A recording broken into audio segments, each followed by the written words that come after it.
Welcome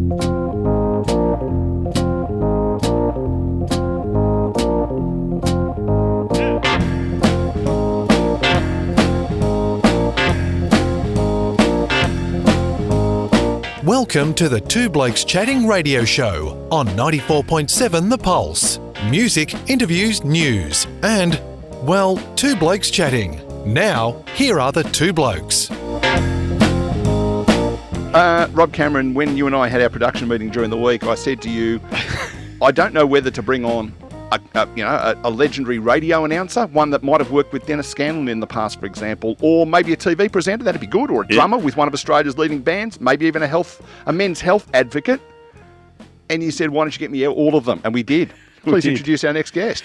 It is indeed a man who is over these little chats pre the live interview, and they don't normally go as well as that one. Geoff Cox, good morning and welcome to the Two Blokes Chatting radio show. Hello, boys. Nice to talk to you. Indeed it is. We have to get a hi, it's Coxie from the Roxy before we get started, please. G'day, Coxie from the Roxy. You want to know what's on this week? Or better still, I said to a girl the other day in Maya in Southland, and she said, are you? I said, g'day and welcome to the show. She said, it's you. I said, get out. Yeah, of course it's me. I did see, and in fact surprisingly heard you before I saw you when I was at the Adelaide Market a few weeks ago. Long story for another day for the folks listening, but it's not hard to miss you.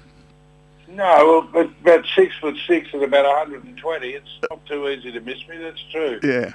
What a great market that is too. If you ever go to Adelaide, golly, go to that market. How good is it? And do the tour with whatever her name was. The girl took us around. Fabulous and cheap. The tour is not expensive, so which I like. I hate saying, "Oh, go and do the tour," and they say, "Oh, Coxie told me to do this." And how much is it? $279 each. Thanks very much. Yeah, although I don't know what it cost you, but it cost me about $2,500. It came with a free trip from Perth to Sydney on the train.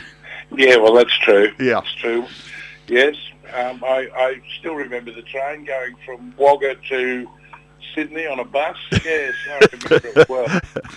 Now, Geoff or Coxie, whichever you prefer, I don't really care, but... It's fine, mate. If you call me Geoff, I was walking down about a year ago in Hampton.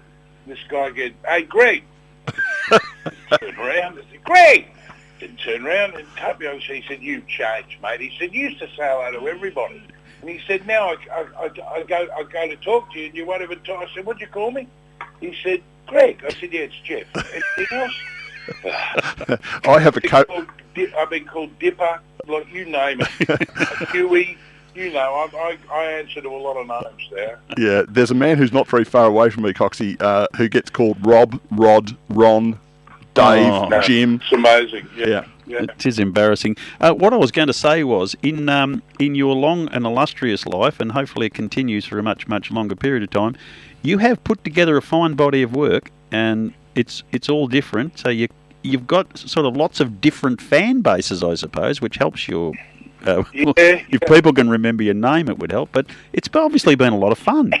Yeah, I guess you're right, because I figured out really early on that as a professional musician, we were making, I love the story. We started in 1967 at the Village Green, 6 nights a week. Now, I was a commercial cadet for the SEC, and I was making $57 a fortnight.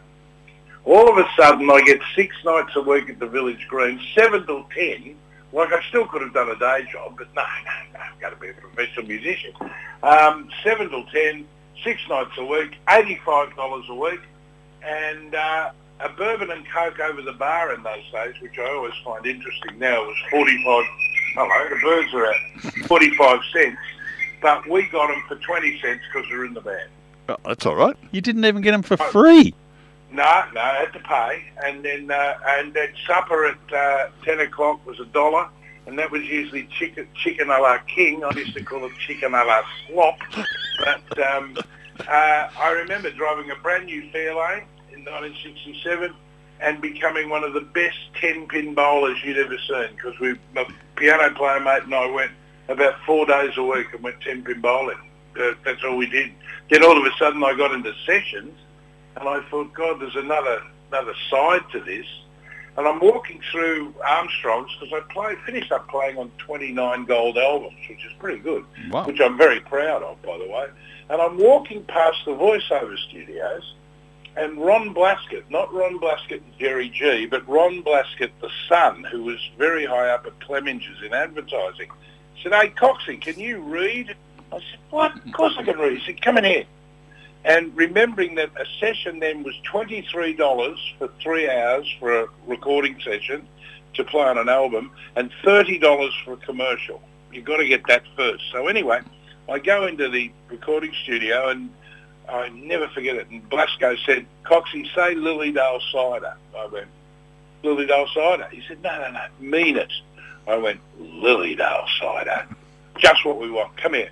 Wrote it a cheque for $85. I said, "How long's this been going on?" I said, this is unbelievable. And then he put me into, he said, "I got an idea for a car ad." He said, "Do you want to do some car?" I said, "They pay?" I said, "I'll do it." And we did Southern Motors commercials. With the... which was owned by Bob Jane at the time. And I'll never forget, we were doing it in, where is it? In Balwyn. And I mean, Balwyn's pretty upmarket in this neck of the woods. And they get it. He said, "Can you?" After I'd done about 3 ads over a period of a year or so, they said, "Can you bring your drum kit?" I said, "What?" "Yeah, all right." I didn't ask questions. So I get to the place, and there's a side street beside Southern Motors. What road was that? I forget the name. It's on Whitehorse Road, just opposite the Balwyn Cinema. No, it was near Burke Road, on the corner of Burke and... Oh, anyway, it doesn't matter. There's a side street, there's a trade truck. He said, "Put your drums up there." I said, "Are you kidding?" I said, "We play up there." I said, "We'll be arrested." He said, "Don't worry, we won't play for long." So we wait till about 10 o'clock at night when it's really quiet and dark, a hot night, hot summer's night. He said, "Righto, go for it for 5 minutes and don't stop." So I've gone nuts on the drum kit for 5 minutes. And then after that, every light in Balwyn went on, and the police arrived, the fire brigade arrived, and the producer just said, "No worries, we're finished, mate, sorry." And we got away with it. I still didn't get a permit, didn't get anything. I've got a vague recollection of a young Geoff Cox using the throwaway line in those Southern Motors ads, "Get 'em down, Deirdre." Yes, there was two. The two that you would be arrested now. One of the commercials finished. Deirdre was a lovely girl who went out with one of the Australian rugby players. So everybody said, "I bet you're going out with Deirdre." Mate, there was no chance of that. He was about 6'6" and about 400 pounds. He would have killed me. But the two lines were, the worst one probably, right at the end of the ad, was we got in the new car and she was sitting in the passenger seat. I was in the driver's seat, obviously, and it was a bench seat.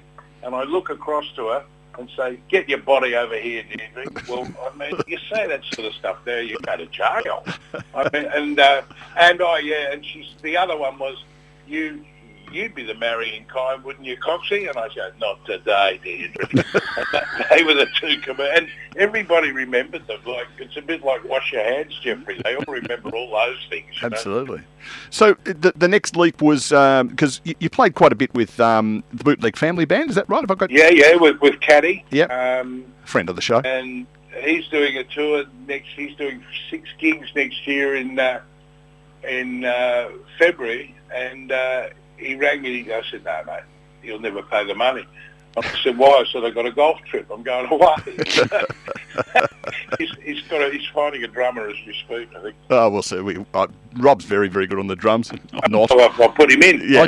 I took lessons as a kid, but I couldn't get the feet and the hands coordinated, Coxie. I'm in awe of you blokes. To be able to get 4 limbs all working differently at the one time is extraordinary. And do you realise that, and I got this from America, from a couple of psychologists and all sorts of people you run into in your travels, drummers make very, very good helicopter pilots. Really? Because you've got for the same reason. And arms, because of the independence between your left arm and your right foot, and it makes it a lot easier, apparently.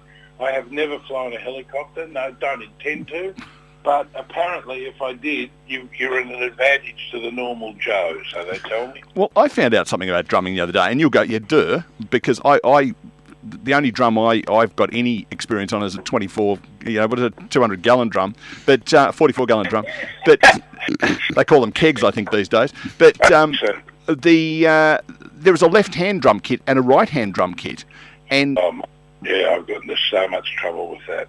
Golly, you go to do a spot somewhere, and somebody, not the Easy, say he was a right-handed drummer, the Easy, but a couple of guys say, "Can I use your drums?" Yeah, no worries. And I walk in, so use your drums, yeah. And you go and sit there, and all of a sudden, the bass drum pedal's on your left foot. Well, it's all over. I can't play that one. It's totally back to front. Well, apparently what they were saying is that Ringo Starr, the reason why he could play some of the beats that others haven't been able to repeat is because he's a left-hander on a right-hander's drum kit. Correct. And I'm from another shrink in America. I'm a right-handed left-hander. In other words, anything two-handed, like cricket, anything like that, I play left-handed. But throw a ball, right-handed, kick a football, right foot. And Ringo, that's true in Come Together, where he goes, goes around the drums. He goes backwards. He goes from the floor tom up to the top tom, which would seem natural for him because he's left-handed. But if I did it, if I was just recording it, I'd start at the little one and go down to the big one. But that's absolutely true. He was quite an amazing drummer that was quite average when he played originally, and became one of the greatest rock and roll drummers of all time. But yes, that's absolutely true. See, Rob, you stick around with me, mate. You'll learn all sorts of things that are important. I'm stunned by this because I was making a flippant remark about learning drums and not being coordinated enough to do it. But in the next 5 minutes, I've now got this incredible history of the difficulty of doing it and why some drummers are different to others. And I never knew all this. Well done. Well, it's like Jimi Hendrix used to play a left-handed guitar right-handed or vice versa, didn't he? Yeah, that's it. I don't. Yeah, left-handed and right-handed. Yeah, there's heaps of different things, But the hardest thing to do is to split your body. I can do a thing with my right hand, my left hand, and my right foot, and play 3 different rhythms, and it's called splitting your brain. But the guy who was the genius, who could do all 3 and then with his left foot play another one, so he could play all 4. And who was that drummer? Who was it? It was a bloke called Ginger Baker. Oh, yes. Ginger Baker could put his mind into 4 sections, apparently. And he used to... And somebody tried to explain it to me. I said, no, you're too clever for me to know what you're talking about. He used to drum with a bloke who could play guitar reasonably well as I remember Eric Yeah, Clapton. he could play. Would have been a fair old day. So, Coxie, 29 gold albums. Let's say there's an average of 12 per album. That's over 300 songs. Which one, looking back now, do you just have the most pleasure of saying, wow, what a day that was producing that absolute bit of musical genius? Probably when Little River Band, go back a step to Mississippi, came over from Adelaide. They were called Alison Gross. And Alison Gross was a really bad witch in Adelaide. And Ron Tudor said, you lunatics, you can't call yourselves Alison Gross. Get us a name. And Mississippi came to be. And they only came over as a 3-piece. Graham Goble and 2 other guys. The 2 other guys are no longer with us, which is very sad. And they didn't have a drummer. And so Barry Sullivan, who played on millions of albums as well, and myself did that Mississippi album. And that was just a great... You just realise then what a talent Graham Goble was. I think that one... And the funniest ones, which I won't go into because I'd probably get sued with a Kamal album. I'm not touching them. Because I had the very good fortune to talk to Graham Goble. It was the first time I'd spoken to anyone, in inverted commas, famous on my radio career about 15 years ago. And I just think one of the greatest songs ever written by an Australian is Kings of the World. And yeah, well, that was that was well, obviously the hit of the Mississippi album. Yeah, I've got it on vinyl at home. There's a lot of story. That is absolutely the story about Mississippi. And then Tudor said, I think it was Wheatley said, "You're going to America. It can't be called Mississippi. It's American." And that's true. They were driving down to play. We used to play at this. All of us used to play at this pub. The Gulf View Hotel. Geelong, on the left-hand side before you got into Geelong. Gateway. Sundowner. Sundowner, that's it. Boy, strike me. Watch your back there. I tell you, she went off a few times up there. But Shorrock, they said, we've got to get... I wasn't involved. They said, we've got to get a name. And Shorrock said, look, Little River Turnoff. That'll do. Little River Band. And that's how that's true. That's how it happened, because I know Shorrock's one of my best mates, so I know that's true. Well, we've had Glenn on the program as well, so you'd have to tell him you've spoken to the two blokes, and he'll be very excited, I'm sure. And, of course, Mississippi, so Alison Gross, Mississippi Little River Band, there was another name in there that they used for one song. Do you know what that was? No. Oh, absolutely not. No idea. You're making this up. No, I'm not making it up, because Graham told... Well, he may have made it up. Oh, Graham. Oh, yeah, he can't lie straight in bed. Allegedly. No, I don't know. In 1971, Ron Tudor called the boys from Alison Gross in and said, will you please record this song? And he played it.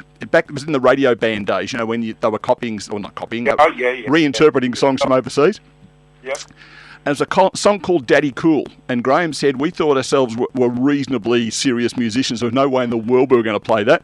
So the deal was, it had to sound like Chipmunks, and they had to have a different name. And they called themselves Drummond, and it went to number one. Drummond. Was that Mississippi? Yep. Well, Alison Gross, in fact. I never knew that either. Oh, you should listen to the Two Blokes Chatting radio show, Coxie. You'll learn all sorts of stuff. Oh, you will, yeah.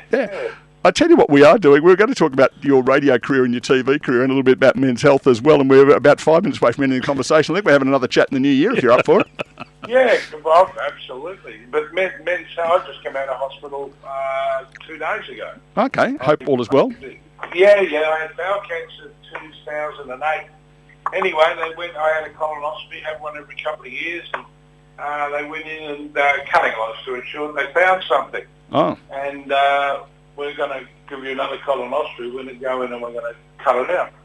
So they went in, cut it out, and it was benign, and it was really large, and they said, cutting a long story short, Coxie, if you hadn't had this colonoscopy, he said you would have had cancer within 6 to 8 months. I'm nearly positive. So, because these things change. If you're 50, for God's sake, don't do the poo test and everything. Go and have a colonoscopy, because they cut any polyps out with a little zapper they've got on the end of their camera thing, and these polyps can turn cancerous. So the longer they're in your body, I was stupid. I didn't have my first one until I was 61 years old. That was nuts. I mean, it's if you're 50 or if you're due for a colonoscopy, have it done. Because if I'd put it off and said, I'm going to America with my wife, and then I'm going to do Europe and whatever, making all that up, and I'm going to be away for 6 or 8 months, I'll have it when I come back. Well, I well could have had cancer, and that's absolutely true. And I have to declare I am an ambassador for Cabrini and bowel cancer, and it is a horrible thing. And I'll tell you how horrible it is. In 2008, after I got over it all, I used to do, and still do after dinner stuff and everything, and I get up and say, okay, fellas, once every 2 hours, somebody dies of bowel cancer in Australia. And the last golf day I did, the specialist, the professor came up to him and said, hey, Coxie, I want you to change something in your talk. I said, what? He said, it's not once every 2 hours, it's once every hour and a half. And that's 30 minutes in the last 10 years. Wow. So it's frightening, and bowel cancer, it's there. And now we're getting 30-year-olds, 32-year-olds, it's amazing. It's very, very, and female just as much as male now. Well, Rob and I, Rob still is. I gave it away on the 1st of December, but we grew moustaches for the Movember cause, and we've been talking quite a bit about men's health. And it is something that, unfortunately, Rob's well over 60. I'm fast approaching that, he said with his tongue in his cheek. And, I'm only 46. I don't want to be rude, but, geez, it's been a tough life. Yeah. I'll get you for that. Yeah, thank you very much. But we've been pushing that message really strongly, and the way I tackle it is on my birthday, the closest weekday to my birthday, if it's a weekend, I go and have the annual checkup. If he says do a blood test, I do a blood test. He did ask me to do a colonoscopy. I told him where he could stick that. No, I didn't. No.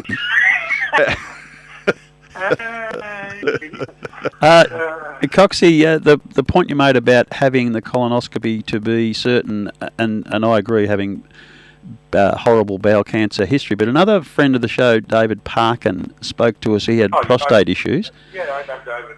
Don't know him well, but yes, if he walked past the street, he'd say, "G'day, Coxie," so I do know him. Yeah, well, he was talking about the fact that we as individuals know little about our health history, our parents, cousins, uncles, and it's another thing that we push to actually do some research about your own family's history because you may be in a danger zone that you don't realise, and that also helps when you go and have the grease and oil change to know what you're actually looking for. And do you know the biggest problem we've got? We're blokes. We're blokes. But if they get a little lump in their leg, they go, I think they better go and check. Where blokes go, it's all right, we'll go away. Should be right. We'll have another beer. Yeah. And that's what I did with my colonoscopy. Being really blunt, the surgeon, who's now number one in Australia, a fellow called Peter Kahn, said to me, I really don't know how you went to the toilet in the last 6 months. I said, what do you mean? He said, that's how big the tumour was. He said, I think what happened, and being really basic, and I don't mind saying it because it's true, he said pieces of the tumour used to break off so you could go to the toilet because it was totally blocked. He said, how you didn't get the bowel explode, he said, go and buy more than one TATS ticket. He said, go and buy 5 or 6, will you? Mm. So, and that's absolutely true. I mean, and I had signs. Of course I had signs, but I thought, hemorrhoids will go away. Yeah. Hemorrhoids be buggered. No, that was never going to go away. No, and I think it's a very important message, but I think the even more important message, and all power to you, Coxie, is the fact that you are prepared to talk about it in a basic, candid way. I think, we hear people, there was a great ad, I reckon, about 10 or 15 years ago, where two blokes were standing, presumably having a leak, and chatting to one another, and they didn't get past the, yeah. Yeah, oh yeah. And that was the whole ad, and it said, come on, blokes, talk to each other. And it's this inability for us to say, because of course if you broke your arm in a football tackle, you'd be out there waving about telling the whole world how strong and rugged you are. Yet, what you're going through or what you've been through, we don't want to talk about it because we might offend someone. So I think it's great. I agree with you. I don't think the stigma is near as bad Oh, absolutely. as it was in our parents' day, which is going back 50 years. But I think the most amazing thing in the last 20 years is all the new diseases they're finding. Yep. It's bloody scary, like a mate of mine got bitten by a spider in the back garden doing gardening, and he's just got over it. It's taken 12 months to figure out what it was. Like, he's been so sick for 12 months and it was a spider bite. But the best news is they are finding them. 50 years ago, people would just die, and at least they're finding them and looking at cures and stuff. Coxie, we have to go, but an absolute, if you don't mind coming back in the new year after your golf trip and tell us how the golf trip went, but also, tell us a bit more about your radio, your TV and stuff, and, talk a bit about sleep apnea. Yeah, well, that's the other one that's going through the roof, and yeah, I'd love to, because we're talking, if you've got it and you snore really badly, you're increasing stroke, heart attack, all that stuff. So yeah, I'd love to, and I'll talk about the golf only if I win. And if you don't, we weren't there, so just tell us you did. Yeah, well that's true. one of my mates would hear it and ring up. Yeah, there is that. That assumes that people are listening, you know. And the other really important trivial piece of information for you, Dave, is I found out something about Coxie the other day. He is not only Geoff Cox, but he is Jeffrey Neil Cox. Oh, is he? Yeah. I am. Named after my dad's. My dad at the end of the war was commanding officer at Bougainville up past New Guinea there. And his pilot was a guy called Neil, forgotten the name, Neil somebody or other. And the war had ended. And my dad's name was Bernard. And Neil said, Bernard, did that? And he said, oh, don't worry, I'll just fly up and have a look. And there was a pocket on Bougainville where typically the Japanese hadn't heard the war was over and shot him down and he was killed. So I was named after Neil, who was my dad's pilot. So there you go. Oh, I like to tell people I was named after Neil Armstrong. Yeah, sure. Yeah, it might be just a little bit historically inaccurate, but that's okay. No, that never let the truth get in the road of a good story. Absolutely. Coxie, what a thrill it's been to catch up again. Great to meet you on the train and to have a chat this morning, and we'll be in touch early next year for another chat, if that's all right. Love to, and we'll talk about some of the touring with Little River Band and all that. Yeah, there's some good stories there. All the best to you and Vivian for Christmas and the new year. And to you and yours as well. Nice to talk to you, boys. Thanks for brightening our day, young fella. Oh, young fella, I'll definitely come back. Yeah, well, everyone's a young fella compared with Rob. Yeah. Oh, careful. I've got about 10 years on him, I reckon. Cheers, mate. Thanks, buddy. Cheers. There he is.